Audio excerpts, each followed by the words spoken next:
And welcome back Let's to the Tuned In go. podcast.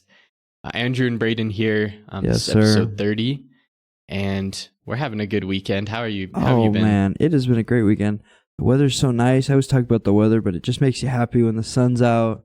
Oh, and yes. You can just go for a walk, do whatever you want. It's so awesome. How are you doing? Dude, I'm doing so good. I feel like we are spoiled with basketball right now. We so There's are. like a game every night in the Eastern Conference Finals. Oh, it's so freaking awesome. We got, since our last episode, we've had the 2 Game 7s too. Those have been so exciting.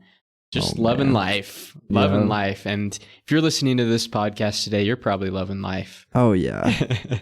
Oh, yeah.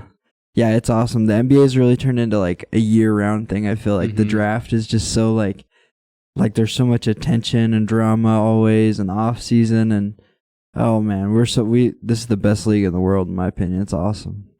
Pretty sweet. But we got a lot of exciting things we're going to talk about on our episode today.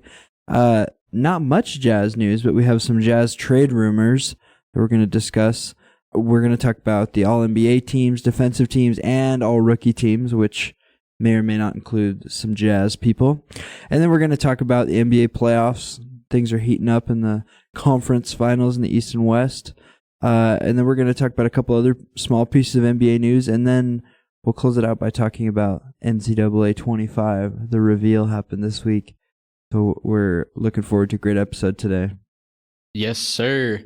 And if you're listening to this, give us 5 stars on Apple or Spotify, wherever you get your podcast. And follow us on Instagram. And we keep posting reels on there. We're on the road to growth. And so we'd love to get as many followers and new people listening as we can. And if you're into the Jazz, stay tuned this offseason. We're going to cover every single part of the draft and everything going into next season as well. Yes, and this is episode 30 of Tuned In Jazz.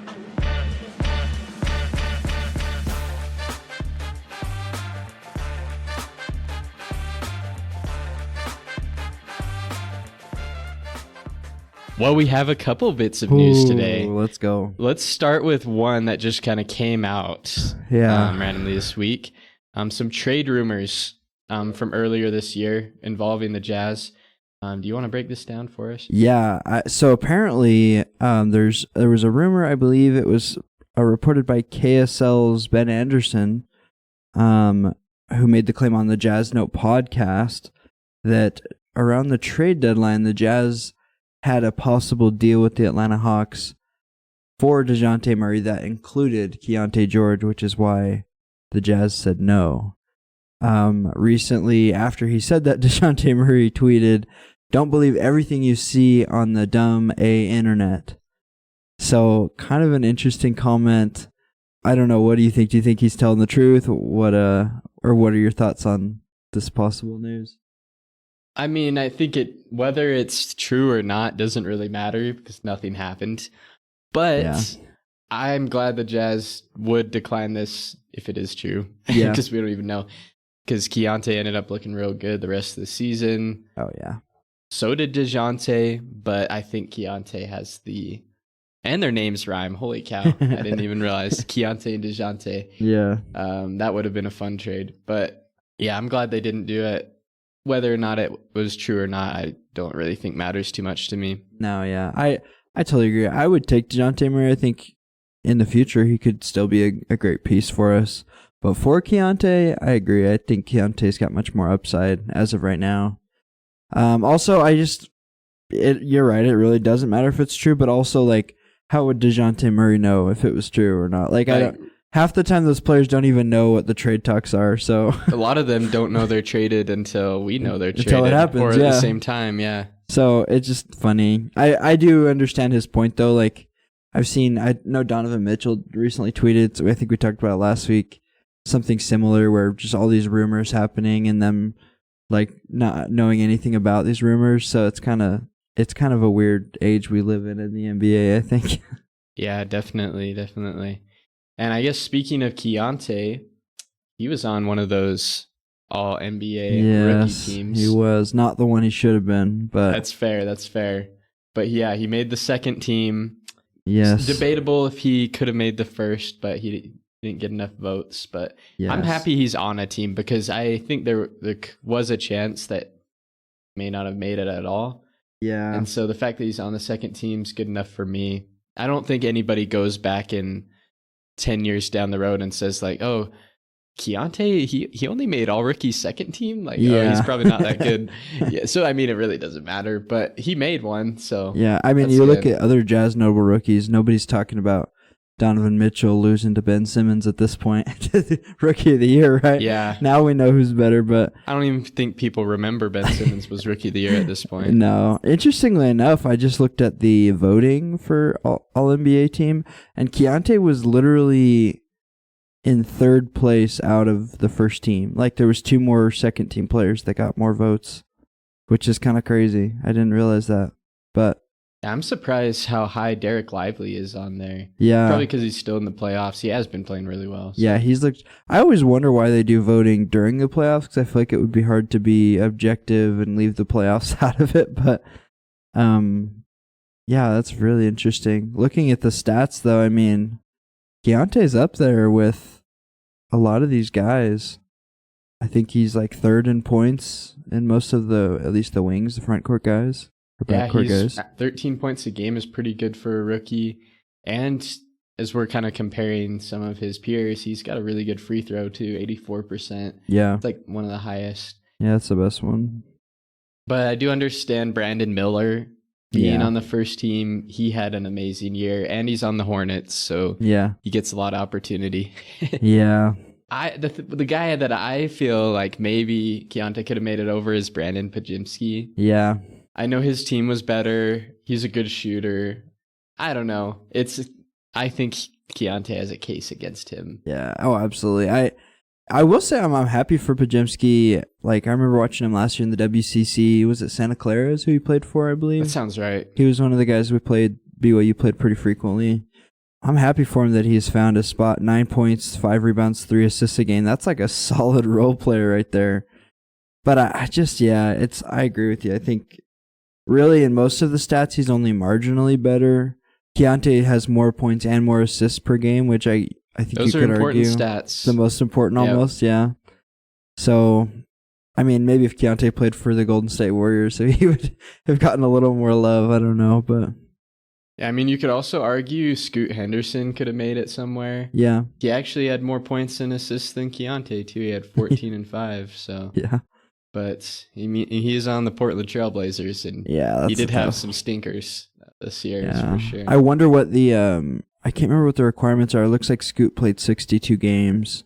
Is it 60 or 65? I think it might be 65. So I wonder if he played 3 more games. I wonder if he would be. He's not even on the voting at all. I don't think for rookies. I don't think it matters. It doesn't matter on that. Yeah. But either way, he didn't vote. So. Yeah. Interesting. Yeah. Yeah, but shout out to Keyonte. Yes. Only up from here. So far, a really good-looking rookie class, and I think we got one of the better ones. So and deep, really, because deep, like you have the first and second rookie teams, you could have a third. Oh yeah, easily absolutely. With the talent that's there, and it sounds like this upcoming draft might be similar to that too. That seems like there's a lot of good players coming up. You could get gems anywhere in the draft. Yep, for sure. We also had the All NBA defensive teams come out. No surprise, Rudy Gobert graced. Interestingly enough, 3 centers made the first team though. 4 centers. Oh yeah. Anthony Davis did. Yeah, 4 centers and Herb Jones. So that's a team right there. Yeah, my goodness. It's positionless, so I guess they'll do what they want. Yeah, but good for Wemby. I think Wemby deserved it. Yes. A lot of people argued he should have been Defensive Player of the Year. I think he will win it from now on. We all know that. I think also on the second team, it's kind of funny that it's like the opposite, and there's 4 guards and Jaden McDaniels too. Yeah, that's the one. Jaden McDaniels. I honestly thought he had a spot on the first team. I just like him a lot, but kind of interesting. Somebody's got to get left out. There's so many good players, especially with defense. Yeah. But I feel like they did a good job with ranking it. I just think it's weird that there's 4 centers, maybe. Yeah. But that's how they changed the rules. So there's no positions. And I would say the center position is the most important Yeah. on absolutely. defense, being able to switch on to guys and protect the paint. And so Yeah. it makes sense that the centers would dominate it, but Yeah. it's kind of weird. That's kind of an interesting thing too. Like I feel like maybe the last 5-10 years we've kind of moved away from centers a little bit. Like we've seen a lot of teams play small ball. Like the Warriors just have Draymond playing the 4 or 5 most of the time. Mm-hmm. But there's a lot of really talented centers. I mean, we didn't even talk about guys like Jaren Jackson Jr. is a really good defender, scorer around the rim. He's just a guy that comes to mind. But there's a ton of really good big men. Different style maybe than it was a couple years ago, but yeah. really good. I also think team defense plays a huge role into these rankings. Absolutely. And so like the Orlando Magic had the best defense in the league. So you had to And put so you Jalen had Suggs to in have there. you had to have Jalen Suggs Yeah, on that's one a of good those. point. I think it's interesting. The Thunder were one of the better defensive teams also, Yeah. but they didn't have anybody. So I think you could Interesting. argue Lou Dort could have made it Yeah. somewhere on here. It but only shows us the top voting for the players that actually made it, but I wonder, like a guy like Chet, how many... Oh, it looks like... Oh, other players that receive votes, the top one that didn't make it was Lou Dort, Yep. interestingly Yep. enough. Shea got 4 votes for first team, actually. Just kind of yeah, and interesting. Chet Holmgren. Oh, had a yeah, lot and of those Chet. too. So they had 3 guys that didn't make it on the Yeah. cusp. So, but I guess we also had the All NBA teams We did. as well, and these are a big deal for contract Yeah, they are. implications, you might say. And so there's some guys that were a little sad that they didn't make it, but Yeah. wish Laurie could make it one day. I know this year we just didn't have enough wins for him to get in the conversation, but Did you see the new contract that Luka's now eligible for? no, I know it's a lot. Him and Shea probably both. Yeah, so Luka currently, since he made it, he is eligible for I believe it's a 5-year, $346 million contract, which would be the biggest in NBA history. And I'm sure he'll get it. I'm positive he will. 340. How much is that per year? Yeah. Oh man. It's getting hard to even so do the math, insane. Yeah. That's pretty crazy. Yeah, but It's almost like 70 or 80 million a year, something like Yeah. that. it's wild. Holy cow. Yeah, so happy for him. That's a lot of money. If he could send some our way, that would be wonderful. But Yeah, I mean, I don't know. They need to increase the salary cap a little bit I think because so. it's going to be hard to pay I those think guys. so. I'll also add, I guess, looking at the teams, is there anybody that you feel like got snubbed or that might be a little overrated? I mean, I'm a big LeBron James fan. I'm a little surprised LeBron still made it. Jaylen Brown got left off. That's one notable. I don't know. I think they got it pretty right. I can't think of anybody. I mean, Kawhi didn't play a ton. That's just normal for him at this point. He met the 60 games Yeah, in the year, though. that's true. He did. Guys like Kevin Durant, I don't feel like had like as good of a season as we usually see from him.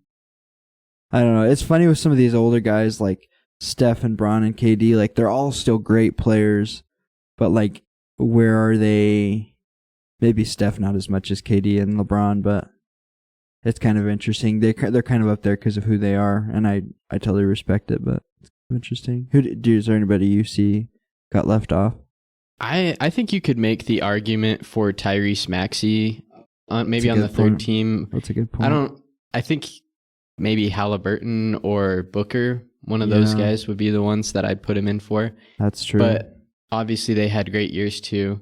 yeah. I'm very happy Sabonis is on here Oh yeah. because he had an amazing season. Really good season. He didn't even make the All-Star team, Yeah. which is a crime, but at least That's he made wild. All NBA. So that I don't know, that kind of makes no sense to me, but I'm glad He's probably that he the only guy on here that didn't. I think he's the only one on here that didn't make an All-Star. Yeah. Yeah, I think Kinda you're wild. right. And so I'm glad that he got his praise because he's had such a great year. Kings have been pretty good. Yeah. And I also, maybe this is too much, but I think you could argue for Jalen Brunson on the first The team. first team. Yeah. Because, like, I know Jason Tatum's, like, basically been on there, like, almost every year. Yeah. But you could argue that Brunson has been more valuable to the Knicks than Jason Tatum's been to the Celtics, because the Celtics are just like a juggernaut team. Yeah. And Jalen Brunson is just the man. Yeah. So I don't know. Maybe you could have put Brunson on the first team, but Yeah, maybe that's a little bit of me being a little overrated. But I mean, yeah, I agree. I think Jokic was a lock, Shea was a lock, and Luka was a lock. I don't think this year was a lock for Giannis to be first team. Just his team really struggled all year. He had quite a few injuries this year, sat out some games. He played amazing though. But he did play really good. Like when he was on the court, this was one of his best years. That's just what Giannis does. He's like 30 and 10 and 5 every game. Insane. Yeah, that might just be my voter fatigue talking, but yeah. But yeah, I agree. Jalen Brunson, you can make an argument for him. I think it's hard not to make an argument for Anthony Edwards just because of how well the Timberwolves did, although I don't know. Like, that's like the argument of like, who do you put him over? That's the hard. Yeah, you had to have at least one Timberwolf guy on here. Yeah. So it's pretty good. Maybe next year we'll get Markkanen on there. If we get some more wins, maybe we're a top 5 seed eventually, then we could get somebody on here. Yeah. When was the last time we've had a Jazz guy in All-NBA? Was Donovan ever an All-NBA guy? And Rudy definitely was. I know that for sure. He was. Rudy was third team at one point. I feel like Rudy had probably more just because his position was less saturated. Not sure. Rudy's a 4-time All-NBA team member. It looks like Donovan only made it on the Cavs. I don't think he made it on the Jazz. Interesting. And then you said what for Rudy? He was a 4-time All-NBA member, and I know it wasn't this year and last year, so it had to have been with the Jazz. Mm-hmm. But yeah, I think that was. It was always like I bet they're all third team, to be honest, because it's Jokic and Embiid kind of took those first two before they changed the rules, and probably would have allowed him now, but yeah, definitely. Well, yeah, I guess he would be our last guy. Yeah, maybe Darren Williams or Boozer. Yeah, speaking of last guy, he is the last. Well, him and Mike Conley and I guess Nikhil are the last Jazz players left in the playoffs. Very true. Have you been watching the playoffs? I've been loving the playoffs. It's been we didn't talk about the game 7s since last week because it's been a whole week. Yeah.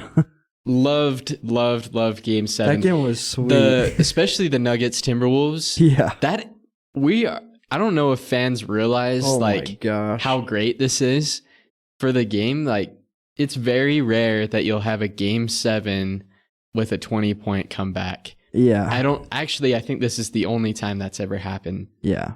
And the defending champion Nuggets, Anthony Edwards, who's like one of the most exciting players to watch. Mm-hmm. He's trash talking. We all love it. And not to mention our Jazz guys on there too.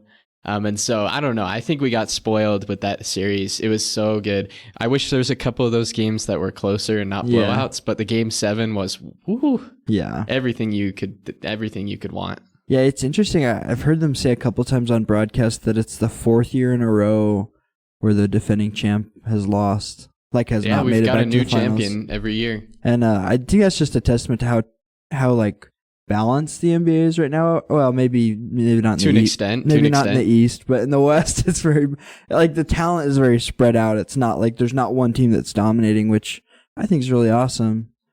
And honestly, I think Anthony Edwards is on his way to becoming the face of the league. Maybe not.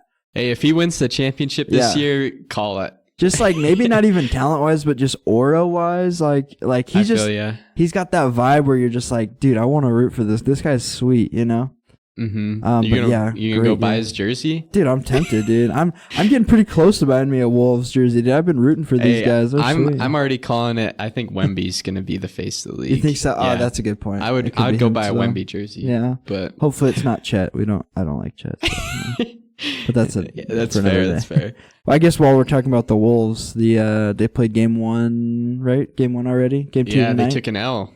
They did take an L. That series, that game was so fun to watch. That was a close game, too. The Wolves were winning for most of the first half, I believe. Yep. Into the second half, and then just lost it. Kyrie Irving went off. Yeah, he had 24 points in the first half, only 6 in the second half, but still. pretty crazy that he just like makes everything look so easy the Oh, way he dude. finishes at the rim. I freaking love Kyrie.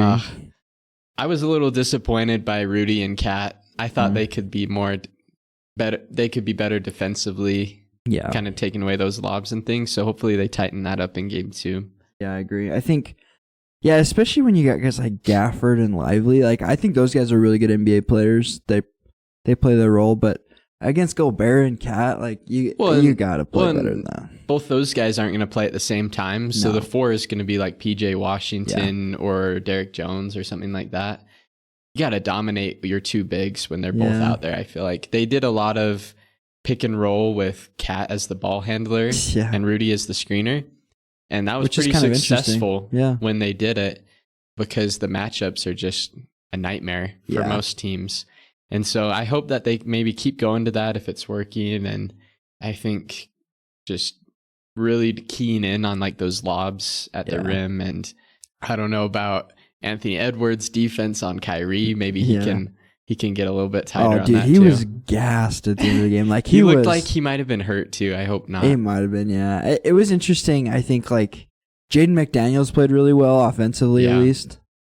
Luka just took over late in that game. That was insane. Like Kyrie kind of just kept them in the game, like with how well he was playing. But Luka just like hit some of the shots he was hitting late in the game. I was like, oh my gosh. I personally think like special player. I want the Wolves to win, but I think like I'm rooting for either of these teams. Game 7's what we're rooting for, essentially. Honestly. Yeah. And I will say, I don't know when Naz Reid's contract ends, but that dude is gonna get paid when the season ends. He is an absolute animal. I think he could be a 5 on a really good team. Have you seen all of the Naz Reid tattoos people are getting? Yeah. It's just like his name. Yeah. Apparently there's like a barber that's doing it for $20 or something in Minnesota. Or yeah, I saw this post on Instagram, and it just showed like a grandma got it, a middle-aged guy got it, younger person got it. Where would you get your Naz Reid tattoo if you... Nowhere. No, dude, I'm getting mine. I don't need to remember Naz Reid the rest of my life, but a lot of people want to. Yeah. All He's ages. A beast, though. He's a beast. He is a beast. I'll also say I've been hearing, at least in my opinion, in both of these series, both the Wolves and the Mavericks, and in the East with the Celtics and the Pacers, it's fun to look at the role player matchups. Oh yeah. Like in this game particularly, I love to see Jaden McDaniels versus Derek Jones Jr. Yeah. Who's going to make more threes in the corner? Because I think that's actually going to be a real indicator of who's going to win these games. And so that's... Absolutely. Jaden McDaniels had a great game 1, so we'll hope he needs to keep doing that for them to have a chance. And then going over to the East, I think the fun matchup there is TJ McConnell and Peyton Pritchard. Yeah. That is a both fun the one. White guys off the bench. Who's going to be better? I love TJ McConnell. He's such a dog. Beast. Like he just is fighting every minute he's on the floor. It's like so fun to watch. Yeah, and he's just gotten scooped up for like the minimum. Yeah. And he's playing like honestly one of the best players off the bench in the playoffs. And he was the only one even making a difference on Jalen Brunson in the last series. When Brunson was healthy, like nobody else could do anything to Jalen Brunson. He was just playing otherworldly, and McConnell only had so much in the tank. Obviously, you can't play the whole game. So yeah, how do you feel? Game 2, I believe, happened last night. The Celtics kind of just took care of business. It wasn't really ever. It was like close, but also not. Yeah, it's like you watch that game and the Celtics are up by at least 5 like the whole time. Yeah, and you think it's close, but it never is, and that's just how that game went. Jaylen Brown had 40 as well. Yeah. So, I honestly just haven't been like that interested in this series. I probably should be more. I didn't watch last night's game. I saw Jaylen Brown dropped 40, but I did watch game 1. Game 1 was overtime. Game 1 was pretty good. Yeah. I thought it was. I think that was a must win for Pacers. Stinks they didn't get it, but honestly, well, and especially like game 7 with the Knicks, like the way they shot, I think it was like a record or something. The field goal percentage was like 68% in the playoffs. Like they shot like an unreal percent, and so I was really hoping for them that they could carry that into game 1. They kind of did. I mean, it's Jaylen Brown hit a clutch 3 to tie the game with like 3 seconds left. Yeah. So honestly, Jaylen Brown's like been the best player in the series so far. not even Yes, he Tatum. has. And I'll also add Tyrese Halliburton left the game midway through game 2, and it's apparently the same reason he missed games during the regular season in his knee or leg. So It's too bad. if they lose him, that stinks. Yeah. We want him back. Yeah, it does stink. He's a really good player. I'm happy for him. All NBA third team. All NBA, yeah. Jaylen Brown clearly has a vendetta going against maybe him with getting left off the NBA All NBA teams. That was supposed to be his spot. I saw after game 1 with that 3 that he hit. I saw LeBron tweeted something about how that's why he would foul every time on the last drive.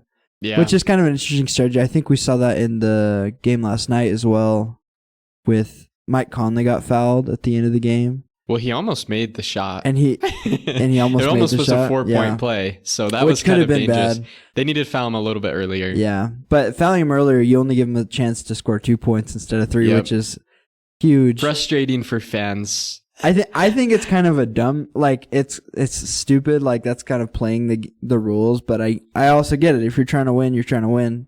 I don't know if you remember when we played the Sixers, the Jazz did this year, and Tyrese Maxey dropped 50 on us. Oh yeah. That game, that exact thing happened. They fouled us 2 times when we could have shot a 3, and it's so frustrating as a fan to know like we have no chance as long as they make their free throws because they're just going to keep fouling. Yeah. But I would say like LeBron's right. Like if you're smart, you do that every game and you win. And as long as you make your free throws, you win. Mm-hmm. Absolutely. Yeah. So we'll see what happens in the series. I don't think it's going to be a sweep, but it might be another 4-1. Who knows? Right. I mean, the Celtics finally won a game 2 after losing 3 straight game 2s. Yeah. So they look great. It might honestly be a sweep. We'll see. Maybe the Celtics were just trying to, finish their series at home. Maybe they were just doing it for the fans. Who knows? I don't know. But, silly. But yeah, the kind of interesting. This playoffs are so good. I'm so excited for the finals. I don't really care who the Celtics. It's going to be a new team no matter what because Nuggets are out. So of the 4, well, maybe not 4 stars, but of the players so far left, which one do you think you want to see win a ring the most? I'm thinking less about the stars and more about like the veterans. Sure. Mike Conley easily. Yeah. I'd say him over Gobert. He deserves it. I'm a huge Mike Conley guy. I know I've talked about that on the pod before. Yeah. But I'd love to see him get a ring. He can totally do it this year. Yeah. But out of the stars, I think I want to see. That's a good question. I think I want to see Luka. Yeah. If it was one of the star players, but of course Mike Conley over anybody. Yeah. I think Kyrie's been through a lot the last he's already got a ring. 4, he does already have a ring. Come on. But he's been through a lot the last 3-4 years, and his legacy's taken such a hit. But I just think we forget sometimes how talented Kyrie. He might be the best isolation player in NBA history. Him and Allen Iverson. Yeah, I think 1-1. It is just unreal the things he can do with the ball to get open shots, as a shot creator. So yeah, he already does have one. I really like all the dudes on Minnesota. I think they just got a cool group of guys. I'm honestly not a big Celtics fan, so hopefully Tyrese can make it, but obviously not looking great. So yeah, not looking too good. Did you hear Inside the NBA might be finished? Did you hear about that? A little bit. It's gonna be sad. I hope it's not true, but I think it is. Yeah, I think so. The NBA is currently negotiating their new media deal. They have 1 spot left for, I believe it's for the conference finals and for the finals, but that includes some regular season. And there's 3 bids. I was what I'm hearing. Amazon Prime Video, NBC, and TNT, who is currently already the partner. Mm-hmm. TNT's the lowest bid apparently, and if they don't get it, then that means Inside the NBA, Shaq, Kenny, Charles, Ernie. That means that next season will be their last season as a show, which is very sad. I don't know if you could name a sports show cast that's more iconic than those 4 guys. No. It's like they all fit together like a glove. Maybe College Game Day, but it's even then that's not like not even really close. Name those guys. Even close for me. It's just amazing. Yeah. All the years that they've had. It's been even like when Shaq was still a player, like him and Kenny were like poking fun and jokes at each other. Yeah. And I think the MVP of it is Charles Barkley. Oh yeah. In my opinion. And low key Ernie Johnson. Yeah. But I just hope if it does leave TNT, like Amazon, NBC, one of those guys, please keep them. Yeah, absolutely. Or like it's going to be a tough couple of years not having, because I think honestly, when you have these late games, especially in the playoffs or on evening games, I look forward to the Inside the NBA just as much as the game. Yeah. And seeing the fun things that they do afterwards and in halftime. So I, as a fan, and I can speak for probably a lot of other people, would be pretty sad to see this go. It's been such a good run. Yeah, it would be really sad. I think Prime Video's been doing the NFL, it's like Thursday night football the last couple years. Right. And it hasn't been the best experience, especially because that's like another subscription that you have to have. Of course I have Amazon Prime anyways, but and NBC would be like more open, I guess. Like that's just a broadcast channel. But yeah, it would be so sad. Hopefully if NBC or Prime Video does venture into the NBA, that they would put together a team, hopefully just of these guys, but I mean something similar to the Inside the NBA. Yeah. So cross your fingers, do whatever you can. Yeah. Let the Adam Silver send him a letter. Yeah. Let him know that we want Inside the NBA to keep going. Yeah. Another quick news, we got another coach being fired. Last week it was Frank Vogel, right? Yeah. This week it's JB Bickerstaff, Cavaliers. Yeah. Not really a surprise. Yeah. I mean, I don't really have much to say on this other than those Cavs picks are starting to look a little bit better. Yeah. So. Yeah, I agree. I wonder who else. This might be a weird take, but I was kind of expecting Tom Thibodeau, to hear something about Tom Thibodeau.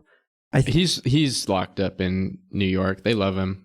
Yeah, but I mean, I just don't. I think the injury problems were due to him, to be honest. That's just kind of like his thing around the NBA. It reminds me a lot of those like Chicago teams where they just, Derrick Rose and all, Taj Gibson and even Jimmy Butler, like, they struggled with injuries bad, and Tom Thibodeau is one of those coaches that works his players really hard, and possibly too hard. His teams always have injuries, so you're probably right. He probably does have a little bit more of a leash, but I can't imagine if this keeps happening that he would stay there forever. But yeah, well, I listened to him in like the presser, like after they got eliminated, and he was so professional in what he said. He talked about how he felt like they did everything they could this year in their power. And I feel like he did a great job of getting the most out of their players. Yeah. Even the lesser bench guys, right? And so even though yes, they basically lost half their team and everybody by the end of the playoffs, I think Tom Thibodeau, he created a culture of hard work and effort and giving everything you can on the court. And I think Josh Hart also is a good ambassador of that. And so I don't know. I think if you lose Tom Thibodeau, where does that go? Right. Yeah. So I don't know. I hope that he stays there just because I think they have something good built there, at least for the next year or two. Yeah, I do think you have to have a balance, though. I mean, you can't play your players 48 minutes. Josh Hart played 48 minutes most of the playoff games they played this year. And you do have to at some point be smarter rather than work harder, not smarter, not harder. That's the right word. But I think you're right though. That hard work ethic is not found in most places in the NBA. We can only pray that Will Hardy is establishing that with our players. It's hard to tell because we're losing, but I also feel like I can't speak because I have no idea what it's like to play in an NBA game and the kind of work and load that it takes. But if it's the playoffs, I could play 48 minutes. What is you have a whole 3 months or 2 months after the season to rest. If you want to win, that's what you got to do. And I think some guys are more injury prone than others, of course, but I think you're professional NBA player, you should be able to play a whole game if you need to. Maybe not Yeah. consistently, but like a couple playoffs games, you got it, right? I don't know. Yeah. Maybe that's a hot take, but I feel Sure. like 48 minutes, you can do that. You're a professional NBA player. Yeah, definitely. I think you're right. He's got a couple more seasons. I can't imagine Knicks is one of those situations with high expectations, especially if you got a group of guys like this. So you can't keep losing in the second round. That would be the other thing. Yeah. But I think you're right. He's got maybe another season or two. Who knows, depending on how it goes. But Yep. another piece of, I guess, sports news, maybe not NBA news, but NCAA 25 had their reveal this week. Ooh, exciting. People are very, very excited for this game. The last NCAA game that came out was in 2014, literally 10 years ago. I wasn't even locked into that one. Yeah, so. but that was one of the more successful sports games. Madden's been going downhill, in my opinion. A lot of people agree with that. Even 2K, like a lot of these professional sports video games just haven't been doing very well. They're all money grabbers. Too. Yeah, they're just in-game purchases, just makes it crazy. But It's NCAA 25 is coming out. I'm sure it'll have some in-game purchases. But it is made by EA. apparently so. there's I haven't been able to pin down the exact number, but it's in the double digits of players who opted out, because players were given the opportunity to opt in or out. So of the thousands and thousands of players in the NCAA, I think there's like 10,000 or something. Only like double digits opted or didn't opt in. So it's kind of interesting. Pretty good.